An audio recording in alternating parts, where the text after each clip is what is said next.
السلام علیکم ورحمۃ اللہ وبرکاتہ۔ الحمد للہ نحمده ونستعینه ونستغفره ونؤمن به ونتوکل علیہ ونعوذ باللہ من شرور انفسنا ومن سیئات اعمالنا من يهده الله فلا مضل له ومن يضلل فلا هادي له ونشهد أن لا إله إلا الله ونشهد أن محمدا عبده ورسوله أما بعد فإن خير الحديث كتاب الله وخير الهدي هدي محمد صلى الله عليه وسلم وشر الأمور محدثاتها وكل محدثة بدعة وكل بدعة ضلالة وكل ضلالة في النار. قال الله تعالى في القرآن المجيد والفرقان الحميد: اعوذ باللہ من الشیطان الرجیم، بسم اللہ الرحمن الرحیم، وَلْتَكُن مِّنكُمْ أُمَّةٌ يَدْعُونَ إِلَى الْخَيْرِ وَيَأْمُرُونَ بِالْمَعْرُوفِ وَيَنْهَوْنَ عَنِ الْمُنكَرِ وَأُولَئِكَ هُمُ الْمُفْلِحُونَ۔ تمام قسم کی حمد و ثنا، بڑائی اور بزرگی اس اللہ رب العزت کے لیے ہے جس نے ہم سبھی لوگوں کو پیدا فرمایا ہے، اور اس کے بعد نبی اکرم صلی اللہ علیہ وسلم پر ان گنت بے شمار درود و سلام نازل ہو۔ محترم حضرات، خطبہ مسنونہ کے بعد آج کے اس پروگرام میں جو مکتب دعویٰ ثنائیہ قدیم کی جانب سے یہ دینی دعوتی اور اصلاحی پروگرام منعقد کیا گیا ہے، آپ کے سامنے سورہ آل عمران کی ایک چھوٹی سی آیت کی ہم نے تلاوت کی۔ اللہ تبارک و تعالیٰ کی توفیق سے اسی کی روشنی میں کچھ باتیں کتاب و سنت کی روشنی میں آپ کے سامنے پیش کرنے کی کوشش کروں گا۔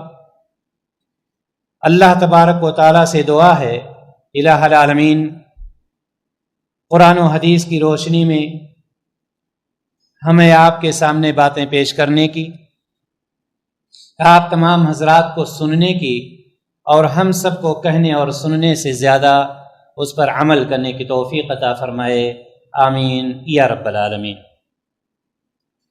محترم حضرات، آپ اس بات کو جانتے ہیں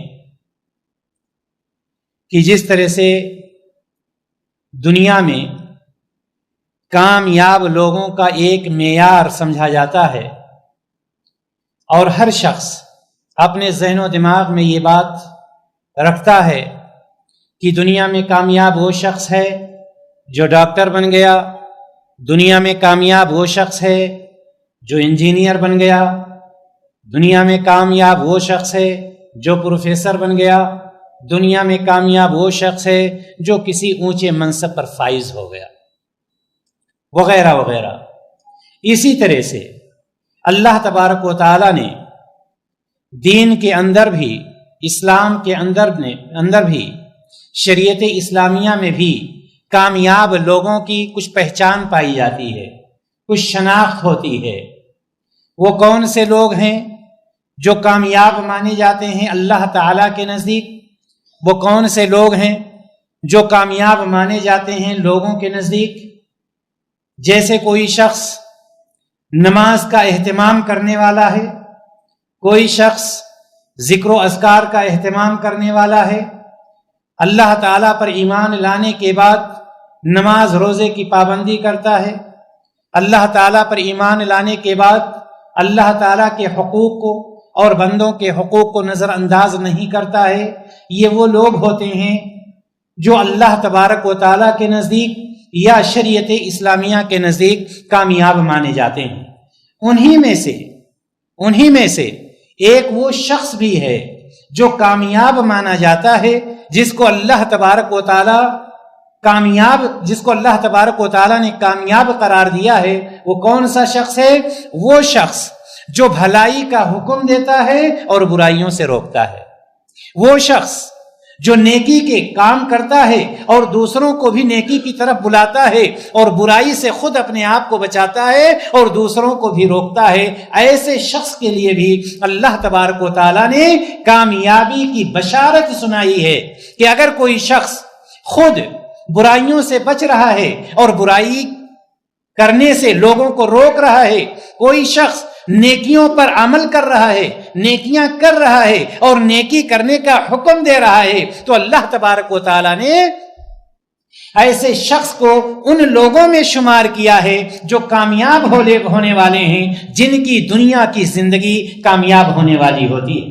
دینی بھائیو اور دوستو، میں نے جو قرآن مقدس سورہ آل عمران کی آیت آپ کے سامنے پیش کی ہے، اللہ تبارک و تعالیٰ فرماتا ہے وَلْتَكُن مِّنكُمْ أُمَّةً يَدْعُونَ إِلَى الْخَيْرِ، تم میں سے ایک گروپ ایسا ہونا چاہیے، ایک جماعت ایسی ہونی چاہیے جو يَدْعُونَ إِلَى الْخَيْرِ، جو بھلائی کی طرف لوگوں کو بلا رہی ہو، جو بھلائی کی طرف رہنمائی کر رہی ہو، جو بھلائی کی طرف دعوت دے رہی ہو۔ ہے کیا چیز بھلائی؟ کسے کہتے ہیں بھلائی؟ کس چڑیا کا نام ہے بھلائی؟ وہ امت، وہ جماعت، وہ گروپ جو بھلائی کا حکم دیتا ہے۔ وہ گروپ کن چیزوں کا حکم دیتا ہے؟ وہ تمام بھلائیاں جن کے کرنے کا حکم اللہ تبارک و تعالیٰ نے دیا ہے، چاہے اس کا تعلق اللہ تعالیٰ کے حقوق سے ہو، اس بھلائی کا تعلق چاہے اللہ تبارک و تعالیٰ کے حقوق سے ہو، چاہے اس بھلائی کا تعلق بندوں کے حقوق سے ہو، چاہے وہ بھلائی واجب ہو، چاہے وہ بھلائی مستحب ہو، چاہے وہ بھلائی مسنون ہو۔ وَلْتَكُن مِّنكُمْ أُمَّةً يَدْعُونَ إِلَى الْخَيْرِ، تمہارے اندر ایک گروپ، ایک جماعت ایسی ہونی چاہیے جو بھلائی کی طرف لوگوں کو دعوت دے رہی ہو۔ وَيَأْمُرُونَ بِالْمَعْرُوفِ وَيَنْهَوْنَ عَنِ الْمُنْكَرِ، پہلی بات تو یہ کہ بھلائی کی طرف وہ دعوت دے رہی ہے، وہ جماعت یا وہ گروپ دعوت دے رہا ہے۔ وَيَأْمُرُونَ بِالْمَعْرُوفِ، یہاں پر بھی وہی بات بتلائی جا رہی ہے کہ بھلائی کا حکم دینا، وَيَنْهَوْنَ عَنِ الْمُنْكَرِ، برائیوں سے روکنا، منکرات سے روکنا، فواحش سے روکنا، اپنے آپ کو روکنا، اپنے نفس کو روکنا، دوسروں کو روکنا منکرات سے، برائیوں سے، فواحش سے۔ اگر کوئی شخص ایسا ہے جو خود بھلائیوں پر عمل کرتا ہے، بھلائیوں کی طرف بلاتا ہے، برائیوں سے رکتا ہے، برائیوں سے روکتا ہے، تو اللہ تبارک و تعالیٰ نے اس کے لیے خوشخبری سنا دی، ایک سند دے دی اس کو، وَأُولَئِكَ هُمُ الْمُفْلِحُونَ، اللہ تبارک و تعالیٰ نے فرما دیا کہ یہی کامیاب لوگ ہیں، یہ کامیاب ہیں، ان کی زندگی کامیاب ہو گئی۔ دنیا میں اگر انہوں نے 50 سال، 60 سال، 70 سال، 100 سال جو بھی گزارا ہے، اولئک هم المفلحون، یہ کامیاب لوگ، کامیاب ہو گئی ان کی زندگی، ان کی زندگی رائے گا اور بیکار نہیں گئی، 60 سالہ زندگی ان کی بیکار نہیں ہوئی۔ تو اللہ تبارک و تعالیٰ نے ایسے لوگوں کے لیے جو بھلائی کا حکم دیتے ہیں، اور دوسری جگہ پر اللہ تبارک و تعالیٰ نے سورہ آل عمران میں فرمایا کنتم خیر امۃ اخرجت للناس تأمرون بالمعروف وتنہون عن المنکر وتؤمنون باللہ، اس امت کو اللہ تبارک و تعالیٰ نے کیا قرار دیا؟ خیر امت، بہترین امت، کنتم خیر امۃ، یہ قرآن اعلان کر رہا ہے۔ ہمارا اور آپ کا یہ عقیدہ ہے کہ قرآن غلط نہیں ہو سکتا ہے۔ کنتم خیر امۃ، تم بہترین امت ہو، تم اچھی امت ہو۔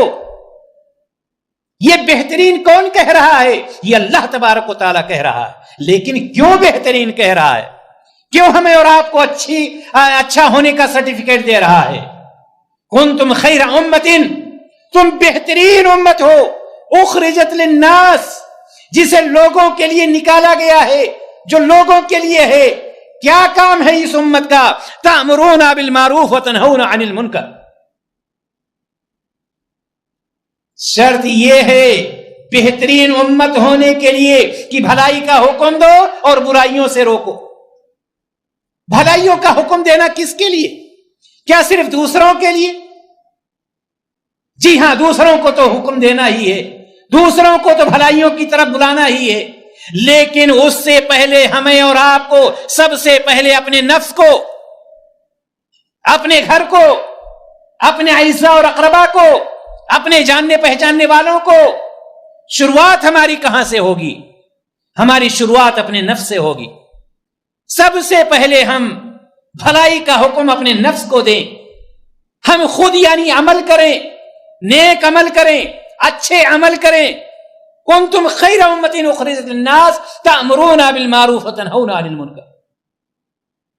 بھلائی کا حکم دینا صرف دوسروں کے لیے نہیں، بھلائی سب سے پہلے اس راستے پر، اس ڈگر پر ہمیں اور آپ کو چلنا ہوگا، اس کے بعد ہم دوسروں کو اس راستے پر لانے کی کوشش کریں گے۔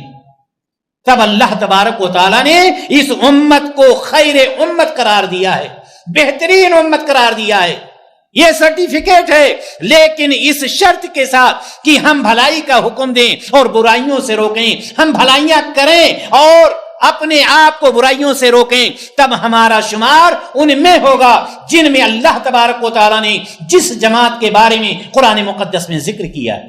اور یہی نہیں بلکہ اللہ تبارک و تعالیٰ اور آگے سورۃ التوبہ میں ارشاد فرماتا ہے والمؤمنون والمؤمنات بعضهم اولیاء بعض یأمرون بالمعروف وینہون عن المنکر۔ مومن مرد، مومن عورتیں یہ ایک دوسرے کے دوست ہیں۔ کس طرح سے یہ دوست ہوئے ایک دوسرے کے؟ اللہ تبارک و تعالیٰ پر ایمان لائے، اللہ تبارک و تعالیٰ کو اپنا رب مان لیا، مردوں نے بھی مان لیا، عورتوں نے بھی مان لیا۔ اور ایمان لانے کا مطلب یہ ہوتا ہے کہ اللہ تبارک و تعالیٰ نے جن چیزوں پر چلنے کا حکم دیا ہے اس پر وہ چل رہے ہیں، جن چیزوں سے منع کیا ہے اس سے باز آ گئے ہیں۔ اور جب یہ اللہ تبارک و تعالیٰ پر ایمان لے آئے، آپس میں ایک دوسرے کے دوست ہو گئے، ایک دوسرے کے مددگار ہو گئے، ایک دوسرے کی خوشی اور غمی میں شریک ہونے لگے، تو اس کا تقاضا کیا ہے؟ اس کا تقاضا یہ ہے کہ جب ایک بندہ اللہ تبارک و تعالیٰ پر ایمان لے آتا ہے، ایک بندہ اللہ تبارک و تعالیٰ کو وحدہ لا شریک لہ مان لیتا ہے کہ اس کا کوئی شریک نہیں ہے، تو وہ یأمرون بالمعروف وینہون عن المنکر، تو اس کا تقاضا یہ ہوتا ہے کہ اب وہ دوسروں کو بھلائی کا حکم دے اور دوسروں کو برائیوں سے روکے۔ یہ اس کا تقاضا ہوتا ہے، چونکہ وہ شخص اللہ تبارک و تعالیٰ پر ایمان لا چکا ہے، وہ عورت اللہ تبارک و تعالیٰ پر ایمان لا چکی ہے۔ اب اس کا تقاضا یہ ہے کہ وہ شخص خود بھلائی کرے گا، وہ شخص دوسروں کو بھی بھلائی کی طرف بلائے گا، وہ شخص خود برائیوں سے رکے گا اور دوسروں کو بھی برائی سے وہ شخص روکے گا۔ دینی بھائی اور دوست، لیکن بات یہاں پر آتی ہے کہ کیا ہم بھلائی کے لیے دوسروں ہی کو روکتے رہیں گے، کہتے رہیں گے، برائیوں سے دوسروں ہی کو روکتے رہیں گے؟ نہیں، پھر وہی بات آتی ہے کہ ہماری یہ دعوت اپنے نفس سے شروع ہوگی، اپنے گھروں سے شروع ہوگی، اعزاء اور اقارب سے شروع ہوگی، تب اللہ تبارک و تعالی ہماری اس دعوت کو قبول فرمائے گا۔ یہ نہیں کہ ہم دوسروں کو سیدھے راستے کی رہنمائی کرتے رہیں اور خود ہی ہم اس سے غافل ہو جائیں۔ اللہ تبارک و تعالیٰ نے اس سے ہمیں اور آپ کو منع کیا ہے، یعنی یہ کہ ہم اپنی دعوت کا آغاز اپنے نفس سے کریں، اپنے گھروں سے کریں، اپنے اعزاء اور اقارب سے کریں، اور اس کے بعد دوسروں۔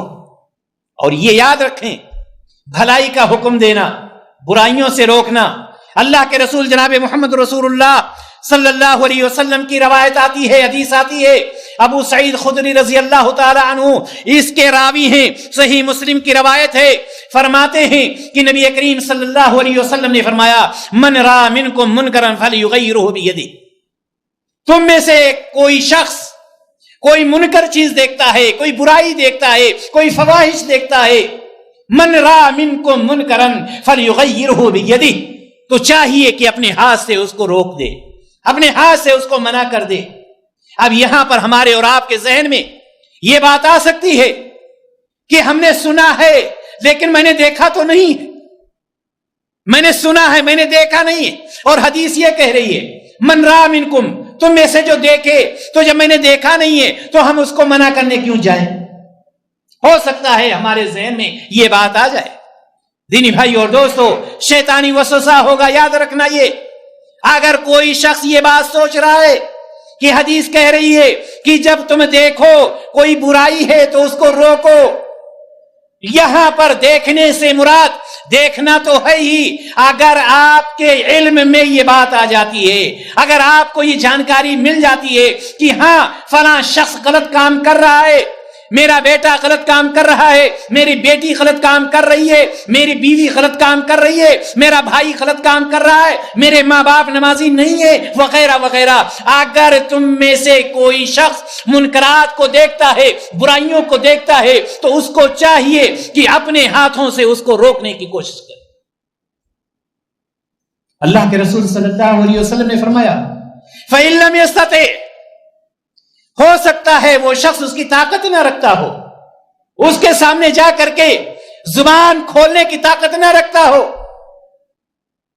ہاں اس کے سامنے جا کر کے ہاتھ سے روکنے کی طاقت نہ رکھتا ہو، تو اللہ کے رسول صلی اللہ علیہ وسلم نے فرمایا کہ اگر تم ہاتھوں سے اس کو روک نہیں سکتے فَبِلِسَانِهِ، تو جا کر اپنی زبان سے اس کو روک دو، منع کرو، یہ بتلاؤ کہ یہ عمل غلط ہے، قرآن و حدیث کے خلاف ہے، اس کا نتیجہ جہنم ہے، اللہ تبارک و تعالیٰ کی ناراضگی ہے۔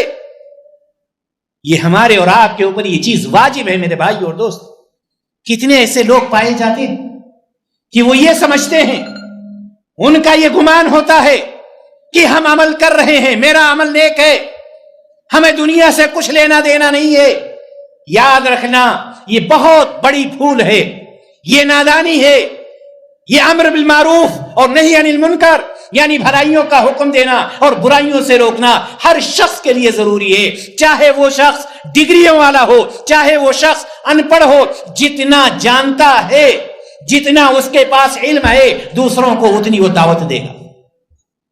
اگر آپ کے پاس صرف اتنا علم ہے کہ آپ وضو کرنے کا صحیح طریقہ جانتے ہیں یا نماز پڑھنے کا صحیح طریقہ جانتے ہیں، دوسرے کو جا کر کے دوسرے مسائل میں کو نہ چھیڑیے جس کا آپ کے پاس علم نہیں ہے۔ کم از کم وضو بناتے ہوئے اگر آپ نے دیکھا ہے کوئی غلط وضو کر رہا ہے، اس کو صحیح طریقہ آپ بتلائیے۔